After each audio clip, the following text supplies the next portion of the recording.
50 दिन बचे हैं आखिरी और आपकी दुख दुख हो रही होगी कि ये क्या करें अब इन 50 दिनों के अंदर। देखो, आखिरी 50 दिनों में सबसे इम्पॉर्टेंट बात है कि आप सारे के सारे पी वाई क्यूज़ लगा लो। 5 साल के पी वाई क्यूज़ लगाइए तीनों सब्जेक्ट के अंदर।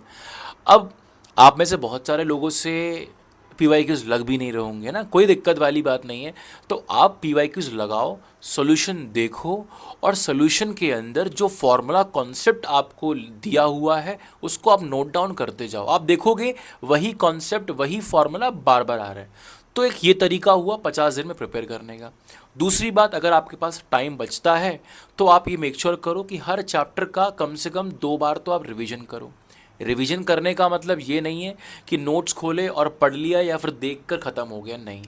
रिवीजन का मतलब है दोस्त कि आप उन जो भी चैप्टर आप तैयार करना चाहते हो उसको एक खाली पेज पर लिखने का ट्राई करो। जितने भी कॉन्सेप्ट फार्मूला हैं उसको खाली पेज पर लिखने का ट्राई करके देखो।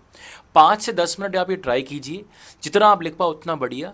तो 10 मिनट आपने ट्राई किया और अगले 10-15 मिनट के अंदर notes, short notes, reference book, जो भी आपके पास कंटेंट है वहाँ से आप इंपॉर्टेंट पॉइंट समरी एक्सट्रैक्ट करके निकाल के आप पेज पर लिख लो। ठीक है, इसके अलावा आपको अगले 50 दिनों तक मॉक टेस्ट देना है।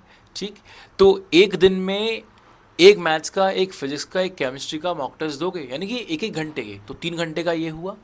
और उस मॉक टेस्ट के रिजल्ट के बेसिस पर आप अपनी प्रिपरेशन को स्ट्रेटजाइज भी कर सकते हो। ठीक है ना।